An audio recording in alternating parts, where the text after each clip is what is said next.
நீளமா இருந்தா நீலோத்பலம்னு போடுறது கட்டாயம் இல்ல, போடவும் செய்யலாம். உட்பலம்ங்கிறது அல்லி பூவா இருக்கலாம். தாமரை அல்லின்னு நீர்நிலையில 2 விதமான பூ இருக்குன்னு சொல்லுவாங்க. குமுதம் அப்படிங்கிறது தமிழ்ல அல்லிக்கு ஒரு பேரு. என்னுடைய யூகம் சொல்லேன். குமுதம் ஒரு பத்திரிகை அதை வச்சுதான் போட்டிருக்காங்கன்னு நினைக்கிறேன்.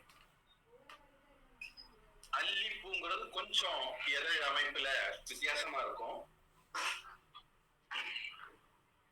ஆனா தாமரை மாதிரி நீர்நிலைகள்ல தான் கிடக்கும்.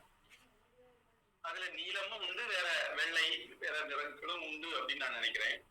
தாமரையில சிவப்பு வெள்ளை இருக்கிறது மாதிரி. அதுல உட்பலங்கிறது அல்லிப்பூன்னு எடுத்துக்கலாம்.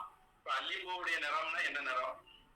அல்லிப்பூ ஒரு நிறத்துல மட்டும்தான் வருதாங்கிற கேள்வி வருது. ஆங்கில மொழிபெயர்ப்போ நீல அல்லிங்கிற மாதிரி போட்டுருக்காங்க. இங்கிலீஷ்ல அதை லில்லின்னு சொல்றாங்கன்னு நினைக்கிறேன்.